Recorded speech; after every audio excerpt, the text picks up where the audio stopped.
하나님의 주권에 대한 교리를 오늘 다루게 될 텐데, 먼저 이 교리를 전반적으로 좀 설명을 합니다. 첫째, 영원전부터 하나님은 장차 있을 모든 일을 자신이 뜻하신 지혜롭고 거룩한 계획에 따라 자유롭고 불변하게 정하셨다. 그러니까 이 말이 되게 함축하고 있는 게 되게 많거든요. 이걸 다 사실 설명하려도 많은 시간이 필요한 내용인데, 장차 있을 어떤 일들이 아니고요, 중요한 일들이 아니고요, 모든 일입니다. 모든 일을 하나님이 작정하셨습니다.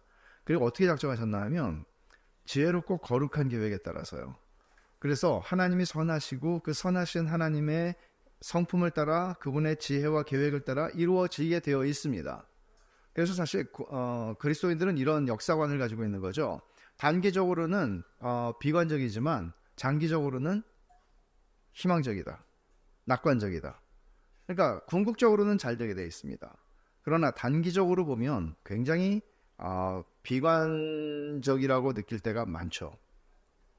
근데 하나님이 정하셨는데, 그러면서도 그 법이 하나님을 구속하거나 그 법이 그 작정한 것이 하나님의 자유를 제한하지 않습니다. 하나님은 자유롭고 불변하게, 그리고 이랬다 저랬다 하는 거 아니고 불변하게 그 작정하신 것을 이루십니다.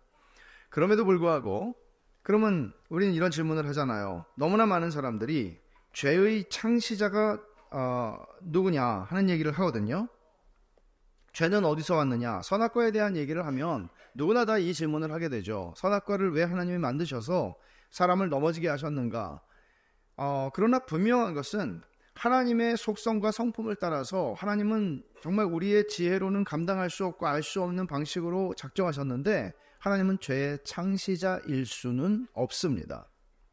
이거는 사실 철학자들이나 과거의 그 신학자들도 어마어마하게 많이 얘기를 했던, 논쟁을 했던 부분이기도 합니다. 그러나 이 전제를 그냥 딱 얘기를 합니다. 그리고 피조물의 의지를 침해하지 않습니다. 말하자면 너무나 많은 사람들이 하나님이 작정하셨으면 우리는 다 로봇 아니야? 이런 식으로 생각하잖아요. 근데 하나님이 작정하셨지만 우리의 감정과 의지와 생각과 계획과 우리의 의향과 이 모든 것들을 함께 하나님 작정하십니다. 그러니까 이거는 정말 우리의 그 이성의 1 더하기 1은 2다 하는 방식으로 이해되지 않을 수는 있습니다. 그러나 분명한 것은 하나님은 피조물들의 의지를 침해하지 않으십니다. 목표와 수단을 다 주관하시지만 원하시면 수단을 뛰어넘어서 역사하십니다. 이것도 뒤에서 좀 더 설명할게요. 장차 있을 모든 일을 아시지만 예지하고 정하신 것은 아닙니다. 예를 들어서 하나님이 미리 아시니까 이렇게 예를 들어서 저를 구원하시기로 작정하셨을 때 김효익이는 언젠가 마음이 착해서 예수님을 믿게 될 거야. 그러니까 내가 이를 구원해야 되겠다라고 작정하시는 게 아니라 미리 알아서 작정하시는 게 아니라 작정하시는 것입니다. 먼저 알아서 작정하는 게 아니에요. 자, 그러면 두 번째, 왜라는 모든 질문들. 애기들이 제일 많이 하는 질문이 왜 아니에요? 뭐 하면은 왜 엄마? 왜 아빠? 근데 이 왜라는 질문은 참 희한하잖아요. 애들이 왜라는 질문을 왜 할까? 그렇잖아요. 우리 설명이 필요한 존재로 하나님 만드셨거든요. 납득이 돼야 되는 존재예요. 그래서 그 대답에 따라서 세상을 해석하는 방식, 살아가는 방식, 마음의 소망과 평안의 성격이 결정됩니다. 이게 세계관이에요. 세계관이라고 하는 거는요, 우리 인생관도 있고 자존관도 있고 뭐 다 있잖아요. 가치관, 그 가장 근저에 있는 것입니다. 그래서 우리가 내 세계관이 어떻다고 설명하지 못하는 사람들이 대부분이에요. 그래서 그 세계관을 형성하는 질문이 바로 이런 거예요. 왜라는 질문. 왜 나는 태어났지? 왜 나는 존재하지? 근데 나에 대한 질문이 아니고 이제는 세상은 왜 생겨난 거지? 나라, 국가라는 거는 왜 생겨난 거지? 이렇게 하면 성경이 얘기하는 이 세계관의 가장 중요한 지점들을 만나게 되는데, 그 포인트들을. 그건 뭔가 하면 세상이 왜 생겨났지? 창조. 이게 설명이잖아요, 성경에. 그리고 하나님이 창조했는데 세상이 왜 이 모양이지? 그럼 그 다음에는 타락이라고 하는 사건을 설명하게 되죠. 하나님이 선하게 창조하셨는데 죄로 말미암아 인간이 타락해서 세상을 망가뜨린 거야. 그래서 그러면 그게 단가? 아니, 하나님께서 구속을 하셔. 예수 그리스도를 통해서 우리를 건져내셔. 그리고 여기서 끝나는 게 아니고 완성이 있어. 그 완성은 하나님이 창조하실 때 생각하셨던 그 세상의 완성이 이루어지는 거야. 그게 새하늘과 새 땅이야. 성경이 말하는 창세기부터 요한계시록까지 말하는 게 하나의 세계관의 틀 속에서 설명하는 거예요. 그러니까 기독교 신앙은 우리의 세계관이 완전히 바뀌는 거예요. 완전한 변화입니다. 그래서 왜라는 이 질문은 되게 중요하죠. 하나님께는 의문, 불의의 사건, 좌절, 불가사의, 신비, 아쉬움, 후회, 희망사항, 기다림, 무력감, 난제, 당황할 일이 없습니다. 그러니까 우리에게는 익숙한 것들이잖아요. 우리는 인생을 살며 당황하기도 하죠. 그리고 인생을 살면서 불가사의한 일들을 만납니다. 설명 불가한 것이죠. 그러나 하나님께는 그런 것들이 없습니다. 세상 질서는 하나님께서 주권적으로 통치하시는 결과입니다. 그러니까 우리가 왜라는 질문에 대해서 대답할 수 없는 게 꽤나 많습니다. 그럼에도 불구하고 분명한 것은 하나님이 창조하시고 섭리하시는 결과입니다. 지시하시고 섭리하시는 하나님이라고 하는데, 지시와 섭리, 하나님은 명령하세요. 하나님이 작정하신 게 있기 때문에 명령하세요. 그리고 그 명령하신 것들이 반드시 일어나도록 세상에 주권적으로 참여하세요. 이게 섭리하시는 것이죠.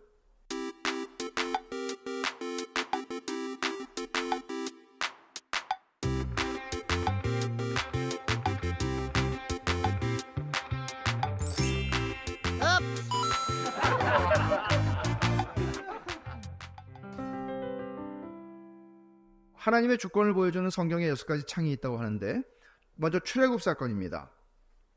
출애굽 사건은 출애굽기 9장 14절에 보면 우박으로 하나님이 이제 애굽 사람들을 치실 때 이렇게 말씀하세요. 세상에 나와 같은 자가 없음을 내가 알려주기 위해서 내가 이런 재앙을 준다. 그렇게 말씀하세요. 출애굽기 9장을 한번 찾아보십시오. 출애굽기 9장 14절부터 16절입니다. 내가 이번에는 모든 재앙을 너와 네 신하와 네 백성에게 내려 온천하에 나와 같은 자가 없음을 내가 알게 할까? 온천하에 나와 같은 자가 없음을 알게 할까?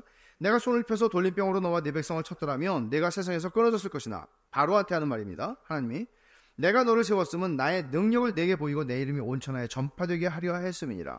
그러니까 하나님이 누구신지를 보여주시기 위해서 하나님은 한 번에 싹 죽여서 이스라엘 백성을 데리고 나온 게 아니라 그들을 공부시킨 거예요. 하나님이 이런 하나님이구나. 또 놀래요. 또 이런 하나님이구나. 끝까지 놀래죠. 항복하지 않아요. 그래서 자기 백성을 속박에서 해방하시고 이를 위해 애굽에 큰 심판을 내리시고, 그래서 당신만이 주님이심을 보여주시는 것이 출애굽 사건입니다. 하나님의 주권을 이것처럼 잘 보여주는 사건이 어디 있겠어요. 두 번째, 다니엘과 느부갓네살 한번 생각해 보세요. 다니엘과 느부갓네살은 10대 소년일 때 바벨론에게 멸망하는 나라의 이 망국의 기운 속에서 이 인질로 붙잡혀간 사람들입니다. 거기서 길리움을 받습니다. 양육을 받습니다. 그 속에서 사자굴 속에 들어가는 일, 그리고 풀무불 속에 들어가는 일들을 통해서 하나님은 당신의 주권을 알리십니다. 말하자면 자기 나라를 삼켜버린 바벨론의 황제인 느부갓네살이 온 세상의 주권자가 아니라 그 주권자를 손에 막대기 움직이시듯이 움직이시는 하나님이 나의 하나님이라는 것을 하나님은 다니엘과 세 친구들을 통해서 보이시고 알리시는 것입니다. 그리고 세 번째는 요나의 이야기입니다. 요나서를 보면 굉장히 놀라운 그 이야기들이 나오죠. 하나님이 큰 폭풍을 일으켜서 요나가 타고 있는 배를 멈추게 하십니다. 그리고 또 큰 물고기를 통해서 요나를 삼키게 하십니다. 또 큰 물고기에게 명하여 요나를 뱉어내라고 하십니다. 또 박넝쿨을 갑자기 만드셔서 박넝쿨이 요나의 머리를 가리게 하십니다. 그늘지게 하시죠. 그리고 벌레를 또 명하셔서 그걸 열심히 배부른데도 다 먹으라고 그러십니다. 다 먹어요. 그래서 박넝쿨이 없어지죠. 요나가 화가 납니다. 거기에 뜨거운 동풍이 붑니다. 여러분, 하나님이 요나를 가르치기 위해서 자연의 이 작은 미물인 벌레와 거대한 물고기와 이 모든 자연을 다 사용하십니다. 사람을 기르시기 위해서요. 참새 한 마리가 땅에 떨어지는 것도 허락하지 아니하시면 안 된다, 그렇게 표현하잖아요. 그 허락하시면이라는 말은 모르시게는이 아니에요. 그러니까 하나님이 모르시는 사이에 참새가 죽는다가 아니고 하나님이 그 미물 참새 한 마리도 허락하셔야 죽을 수 있다는 거예요. 그럼 하물며 우리는 우리의 머리털 하나도 다 세신바되었다고 성경이 얘기하죠. 미국에서 하루에 죽는 새가 1370만 마리고 연간 50억 마리가 죽어요. 제가 우리나라도 찾아봤어요. 건물에 부딪혀서 죽는 새가 하루에 2만 새예요. 2만 마리. 연간 800만 마리가 건물 유리로 짓잖아요, 요즘에. 그러니까 이걸 잘 유리인지 뭔지 모르고 그냥 이렇게 부딪혀서 죽는 거죠. 우리나라에서만 800만 마리가 죽어요. 근데 저 새들이 재수없게 800만 마리가 죽었구나. 우리 이렇게 생각할 수 있지만 사실은 하나님의 허락하심이었으면 새 한 마리도 죽지 않는다고 말씀하세요. 하나님이 모든 것을 주관하신다는 얘기죠. 우리는 우연으로 돌리고 싶을 때가 있어요. 우리는 재수없다고 생각하고 싶을 때가 있어요. 그렇지만 그렇지 않아요. 하나님의 작정하심이 있어요. 주권적으로 역사하세요. 또 이방인의 회심, 이거 오죽하겠습니까? 사람의 생각과 행동과 선택과 경험과 관계와 장소를 다 수단으로 사용하세요. 그래서 비시디 안디옥에 갔을 때 하나님이 영생을 주시기로 작정한 사람들은 다 믿어요. 근데 그 표현이 놀랍잖아요. 사도행전 13장 48절이에요. 찾아보십시오. 이방인들이 듣고 기뻐하여 하나님의 말씀을 찬송하며 영생을 주시기로 작정된 자는 다 믿더라. 이런 표현들은 그저 어쩌다가 쓰는 것이 아니라 성령의 감동을 받은 누가가 이 성경을 쓸 때에 그렇게 의도적으로 표현한 것입니다. 많은 사람들이 이렇게 생각하거든요. 이런 구절을 읽으면 이거 뭐야? 믿는 사람들을 구원하시는 거지 영생을 주시기로 작정한 자가 구원을 받는다고? 이런 걸림돌이 될 만한 이야기를 뭐하라 써놨겠어요? 이것이 하나님이 행하시는 일이니까요. 그 다음에 아테네의 바울, 이 아데네 갔을 때 바울이 여기도 한번 사도행전이니까 한번 읽어보죠. 17장 26절과 27절인데요. 인류의 모든 족속을 한 혈통으로 만드사 온 땅에 살게 하시고 그들의 연대를 정하시며 거주의 경계를 한정하셨으니 이는 사람으로 혹 하나님을 더듬어 찾아 발견하게 하였음이로되 그는 우리 각 사람에게서 멀리 계시지 아니하였다. 하나님이 이렇게 사람들을 다 이렇게 주관하시고 하시는 것은 하나님이 숨어 계시거나 하나님이 멀리 계셔서 찾을 수 없게 하시거나가 아니고 하나님이 우리 가까이 오셔서 우리에게 드러나시고 우리에게 알려지시고 우리가 만날 수 있도록 가까이 계신다는 것을 바울은 이런 방식으로 표현을 했어요. 그러나 일반적으로는 신의 개념은 초월적이죠, 언제나. 근데 이 바울은 내재적인 주권을 얘기를 하는 것입니다.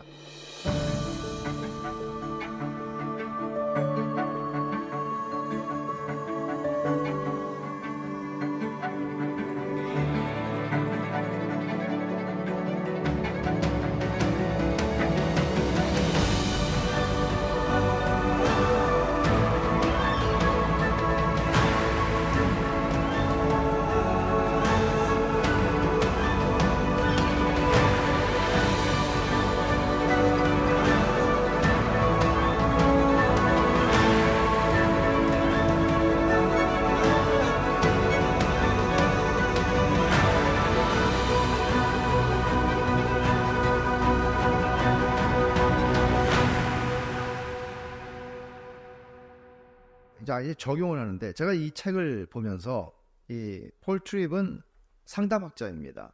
상담학자이지만 하나님의 말씀과 성경, 그러니까 신학에 대해서 정통한 사람입니다. 그러니까 이분이 가지고 있는 특징은 훨씬 더 목회자 같고 훨씬 더 사람들의 삶 속에 이 말씀이 더 뿌리를 내릴 수 있도록 도와주는, 일반적으로 조직신학책은 그렇게 쓰지 않거든요. 그냥 적용은 알아서. 근데 이 책은 정말 그 의도대로 우리의 교리와 삶이 분리될 수 없다는 것을 너무나 잘 설명하는 책입니다. 세상과 우리 인생에서 벌어지는 일들이 하나님의 주권을 믿기 어렵게 하는 것이 현실입니다. 그렇지 않습니까? 하나님이 선하시다면 도대체 왜 이런 일이 일어나는가? 하나님이 이러시다면 왜 이런 일이 일어나는가? 우리는 이런 질문들 하잖아요. 우리의 현실, 역사의 현실과 우리 인생의 현실들 속에서 우리는 하나님 정말 주권적으로 일하시는 게 맞나? 통치하시나? 섭리하시나? 질문합니다. 이런 질문을 가지고 이 이야기를 좀 풀어가려고 합니다. 첫째, 세상을 신중하게 해석하라는 것입니다. 성경적 신앙은 세계관이다라고 조금 아까 말씀드렸죠. 하나님의 주권 개념이 없으면 삶과 세상과 일상사의 의미를 찾을 수 없습니다. 의미를 발견할 수 없어요. 왜? 왜라고 하는 질문에 대한 대답을 여러분들은 어디선가 얻어냅니다. 이 어디선가가 예를 들어서 인생 경험 또는 어떤 고전 서적에서 얻어낼 수 있습니다. 그러나 이 대답이 성경에서 오지 않는다면 우리 신앙은 언제나 불균형하고 언제나 균열되어 있고 언제나 신앙이 성장할 수가 없습니다. 그러니까 교리는 교리대로 외워서 내 머릿속에 왼쪽에다가 넣어놓고 그 다음에 내 삶의 지식은 오른쪽에 있는 뇌의 공간을 사용해서 그렇게 할 수 없다는 거예요. 왜라고 하는 질문에 대한 대답을 성경에서 찾아내야 합니다. 그것이 교리입니다. 그래서 하나님의 형상으로 비를 보면 하나님의 형상으로 지어진 인간은 경험하는 사실 자체에 기초하지 않고 그 사실에 대한 해석에 기초해 살아갑니다. 그러니까 어떤 일이 일어났느냐가 중요하지만 그 사건에 기초하여, 사실에 기초하여 그것을 어떻게 해석하느냐, 그 해석에 기초해서 인간은 살아가게 되어 있습니다. 그럼 그걸 해석할 수 있는 틀이 여러분 뭐죠? 성경이죠. 성경이죠. 그래서 하나님의 말씀에 대한 지식이 없는 채 큰 어려운 일을 당했을 때 사람들은 그것을 해석하지를 못해서 이중고를 겪습니다. 이미 겪고 있는 일 자체가 고통스러운데 그걸 해석할 수 있는 틀이 없는 거죠. 그러면 하나님이 나에게 화가 나셨다든지 이런 방식으로만 해석하는 겁니다. 두 개의 동심원이 있어요. 두 개의 동심원이 있는데 하나는 임무의 원이고요. 또 하나는 뭔가 하면 관심사예요. 그러면 임무라고 하는 거는 하나님이 우리한테 하라고 하시는 거죠. 이거는 해야 되는 영역이죠. 근데 관심사는 우리가 이게 어떻게 될까? 나의 장래는 어떻게 될까?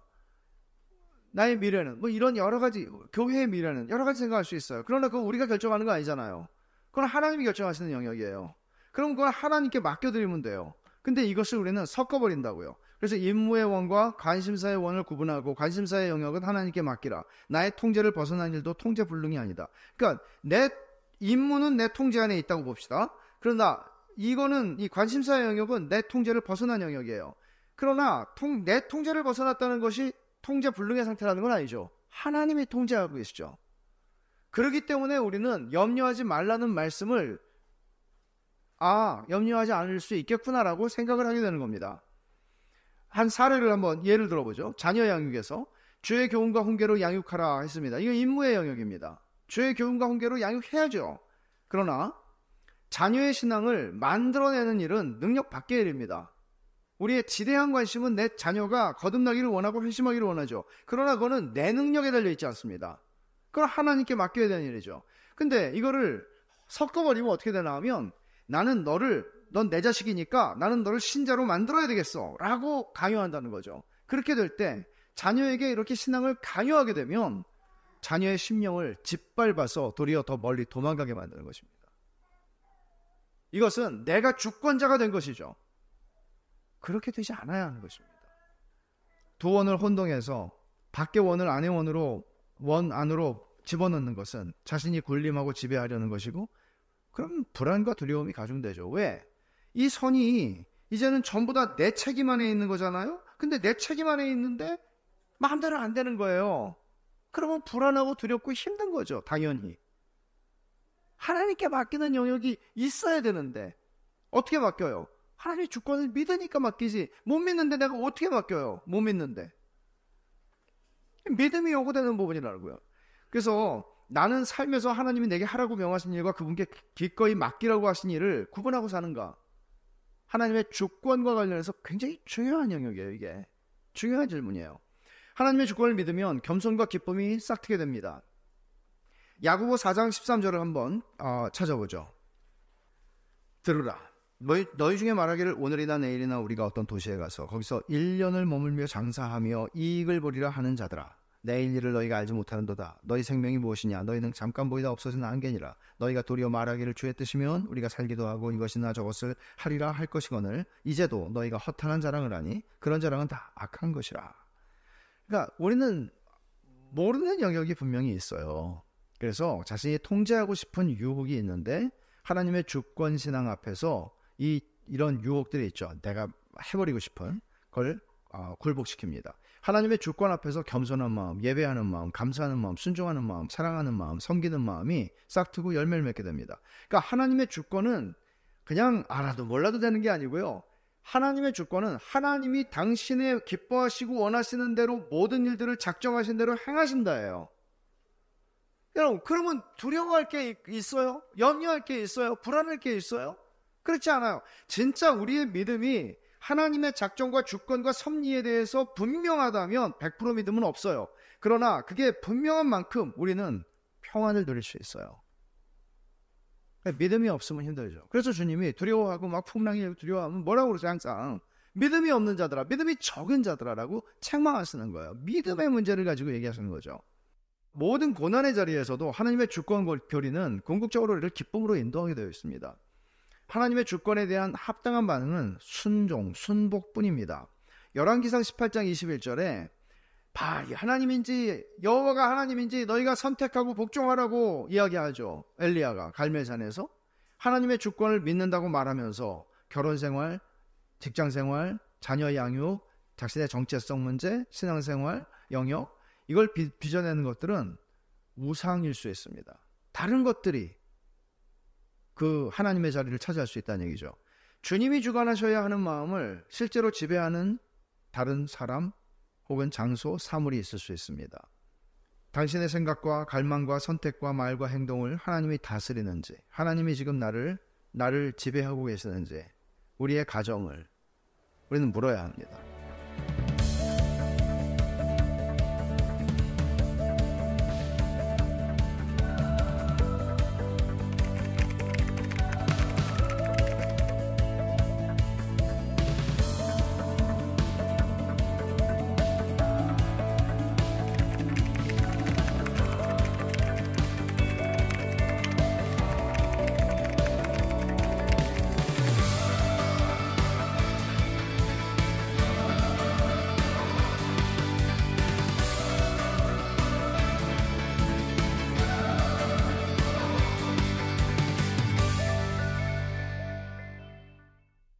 신비와 혼란의 영역은 그럼에도 불구하고 늘 남아 있습니다. 모든 걸 알려는 우리에게 하나님은 모든 걸 알려주지 않으십니다. 그래서 이거 참 중요한 얘기인데요. 같이 한번 읽어보죠. 마음의 안식은 늘 인격적이고 영혼의 평안은 늘 관계적이다. 부모가 어린 자녀들에게도 그렇게 하지만 자녀의 안식은 모든 이치를 이해하는 데 있지 않고 부모를 신뢰하는 데 있다. 애들 기를 때 왜 그러면 다 설명 안 해주죠. 왜냐하면 설명해도 못 알아들을 수 있고 때로는 모르는 게 더 나을 때도 있어요. 그럴 때 안 알려주죠. 그리고 뭐라고 그래요? 아빠를 믿어. 그러면 아무것도 이해하는 건 없어도 아빠를 딱 보고 아빠가 다 알아서 하시겠지. 그리고 마음이 편안해지는 거죠. 모르는데도 어디로 가는지 알려주세요 그러는데 아빠만 믿고 따라와. 이거예요. 그게 하나님이 우리를 인도하시는 방식 가운데 중요한 거예요. 관계적이라는 거예요. 인격적이라는 거예요. 그러니까 우리가 사물의 이치를 깨달아 알고 하는 것으로 살지 않아요. 주권자이신 하나님을 인격적으로 신뢰하기 때문에 편안하게 따라갈 수 있는 거예요. 하나님은 매사를 알고자 하는 우리의 욕구에 답을 주시기보다 자신을 주십니다. 하나님 자신이 답입니다. 이 욥기가 얼마나 잘 보여줍니까? 하나님의 존재와 통치, 지혜와 신실하심, 사랑을 우리에게 보여주십니다. 하나님의 통제가 늘 명확한 것은 아닙니다. 히브리서 2장 8절을 보면 여러분 이거 참 지나치기 쉬운 말씀인데요. 히브리서 2장 8절에 이렇게 말해요. 만물을 그 발 아래에 복종하게 하셨느니라 하였으니 만물을 그에게 복종하게 하셨은즉 복종하지 않은 것이 하나도 없어야 하겠으나 지금 우리가 만물이 아직 그에게 복종하고 있지 않은 것을 본다는 거죠. 만물을 복종하게 하셨다 그랬는데 하나님이 주권자라는데 만물이 복종을 안 하는 거예요. 하나님한테. 그걸 보고 있잖아요. 이거를 지금 이 2장 8절에서 얘기를 하는 거거든요. 새하늘과 새 땅이 임할 때 완전하게 그것이 성취될 것이라는 얘기입니다. 하나님의 주권의 참뜻이 뭔가? 우리가 너무나 잘 아는 말씀이죠. 모든 것을 합력하여 선을 이루게 하시느니라. 누구에게? 하나님을 사랑하는 자, 그 뜻대로 부르심을 입은 자들에게, 하나님의 신자들에게. 이 말을 오해하기가 쉽다는 거죠. 해피엔딩 신학이라고 이 폴 트립은 이걸 불러요. 하나님은 나쁜 일을 통과하는 하나님의 자녀에게 좋은 결말을 약속하셨는가? 인생 역전이 될 것인가? 하나님이 지금 선을 이루시겠다고 약속하시는 것은 행복한 가정을 이루어지게 하겠다. 멋진 결혼 생활이 회복되게 하겠다. 사회적인 성공을 기어코 이루어내게 하겠다. 건강한 몸을 회복시켜주겠다. 편안한 은퇴 생활을 약속해주겠다. 이런 거는 아닙니다. 이거는 분명히 해야 합니다. 만일 하나님께서 약속하신 것이 이것이라면 그리스도인들은 다 행복한 결혼생활, 그리스도인들은 다 말 잘 듣는 자녀, 그리스도인들은 다 돈 많이 벌고 큰 집에 살고 은퇴도 편하고 이렇게 해야 하죠. 그러나 주님은 영혼의 관점에서 그 얘기를 하고 계십니다. 그래서 여기서 얘기하는 선을 이룬다 하는 것은 하나님과의 끊을 수 없는 사랑과 막힘없는 은혜라는 경이로운 사실, 구원의 완성을 얘기하는 것입니다. 이렇게 말하면 어떤 분들은 에게 이렇게 하시겠습니까? 아니 그거밖에 안 되는 거야? 그럼 뭐하러 예수 믿어? 만약에 여러분 안에 이런 마음이 들잖아요. 그러면 여러분들의 영적인 상태는 되게 위험한 상태에 있을 수도 있어요. 왜냐하면 영혼에 대한 감각이 없는 것이죠. 그 얘기는 내가 하나님을 모를지도 모른다는 얘기입니다. 하나님을 모르는 사람들에게는 세상이 커요. 하나님을 믿는다 할지라도 세상이 커 보일 때가 수도 없이 많고 우리는 그 유혹 앞에 싸웁니다. 그러나 전혀 영혼에 대한 감각이 없다면 그것은 하나님을 알지 못하는 것입니다. 하나님의 주권은 아침에 일어날 이유를 준다. 얼마나 좋은 말인지 모르겠어요. 아침에 눈을 떠서 세상을 맞이할 때 당신은 혼자가 아니고 당신의 아버지가 세상과 만사를 다스리시고 당신이 상상할 수 없는 목적지에 이르는 여정에 있으며 그곳에 이르기까지 하나님께서 당신과 함께 계시고 모든 필요한 은혜를 베푸심을 알아야 한다. 이러면 아침에 일어날 이유가 너무 좋죠. 다시 사랑하고 다시 섬기고 다시 희망을 품고 다시 어둠 속으로 들어갈 용기를 얻습니다.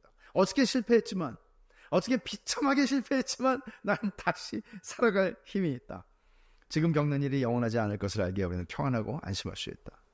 비록 아침에 눈 뜨고 싶지 않아 라는 생각을 가지고 잤지만 그러나 이것이 영원하지 않다는 것, 지금 내가 겪고 있는 일이 영원하지 않다는 것, 하나님의 주권 안에 있다는 것을 압니다. 우리는 그럼에도 불구하고 다 자기가 주권자가 되고 싶어하는 본능이 있습니다. 우리가 좌절하고 분노하는 원인이 뭘까요? 내 마음대로 안 돼서요.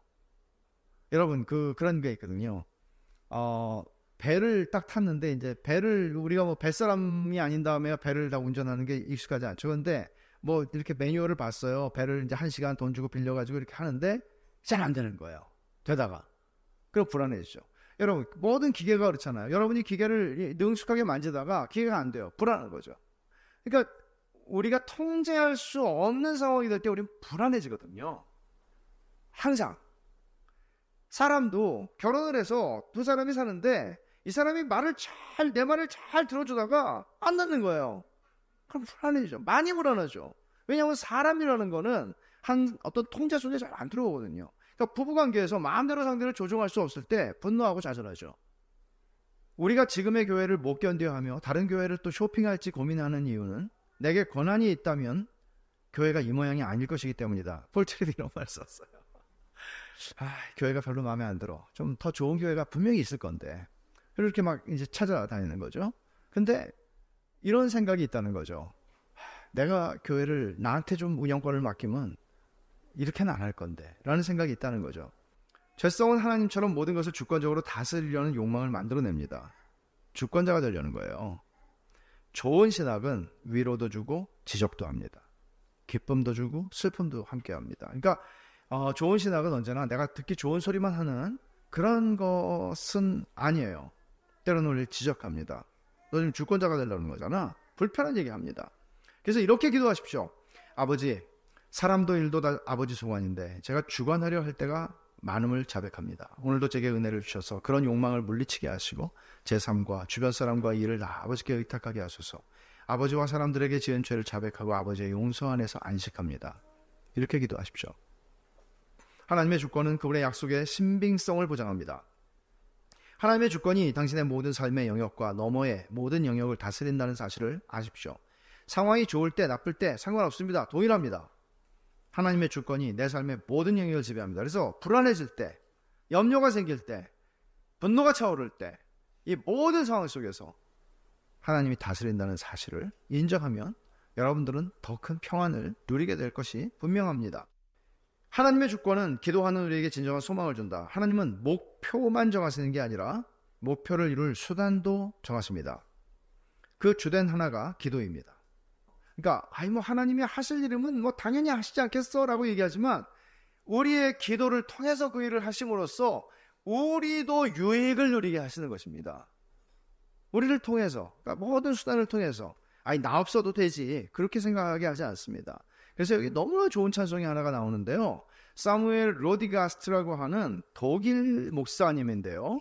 이분이 쓴 시예요. 개사를 몇 번 했더라고요. 보니까 그래서 원래 제목은 나의 하나님이 작정하시는 것은 무엇이든지 옳다입니다. 한번 읽어볼게요. 주의 뜻은 다 의로우니 그 사랑 안에 나 거하네. 행하시는 대로 잠잠히 주 인도 따라 나 살겠네. 어두운 길 갈 때 날 붙들어 넘어지지 않게 하시니 내 모든 삶 주께 맡기네. 주의 뜻은 다 의로우니 거짓이 없으신 주시라.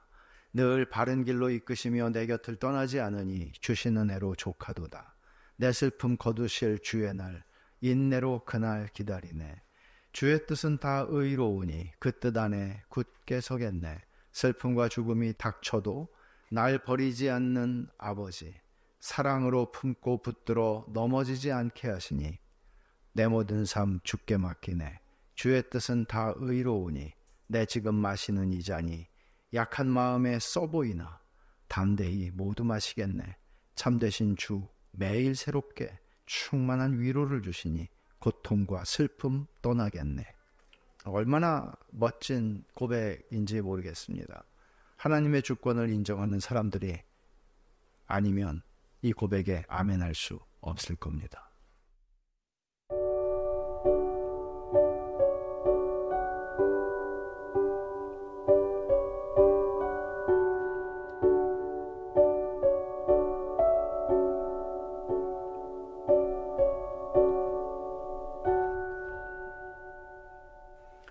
마지막으로 저는 하나님의 주권을 생각하면 늘 제가 읽었던 제가 되게 좋아서 번역을 해서 출판한 책인데 되게 오래전에 한 20몇 년 전에 근데 선교를 위한 비전이라고 톰 웰즈라고 하는 분이 쓴 책인데요. 여기 이런 얘기가 나와요.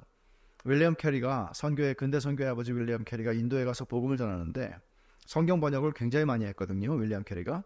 근데 1812년에 영국에 있는 친구 앤드루 풀러에게 편지를 보내요. 인쇄소가 불이 타가지고 수년 동안 애를 써서 작업한 성경 번역한 원고 사본이 다 사라진 겁니다.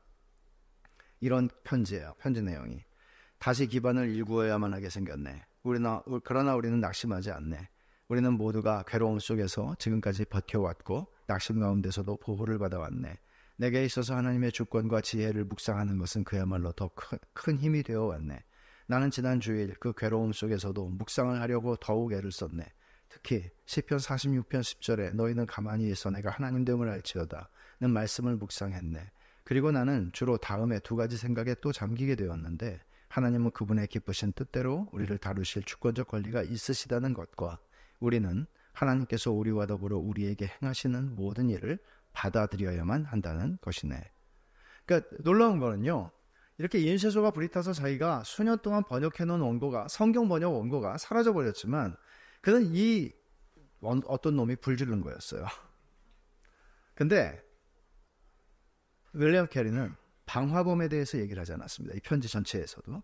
그리고 불행하게도 불운하게도 라는 표현을 전혀 쓰지 않았습니다. 그리고 그는 사고라는 단어조차 쓰지 않았습니다. 오히려 그는 하나님의 주권을 묵상하고 하나님은 무엇이든 원하시는 대로 하실 수 있다는 것과 우리는 그것을 받아들여야 한다는 것. 이것은 조금 아까 읽어드린 사무엘 로디가스트의 시의 고백처럼 똑같은 거죠. 하나님이 작정하신 일은 무엇이든지 다 오라. 이것이 하나님의 주권이라고 하는 교리를 우리의 삶 속에 녹여내고 살아내는 방식입니다. 여러분, 이런 사실을 우리가 생각한다면 그리스도인들은 얼마나 복된 사람입니까? 그리고 어떤 두려움과 어떤 염려와 어떤 절망이 우리를 삼킬 수 있겠습니까? 찾아오지만 삼키는 일에 성공할 수 없습니다.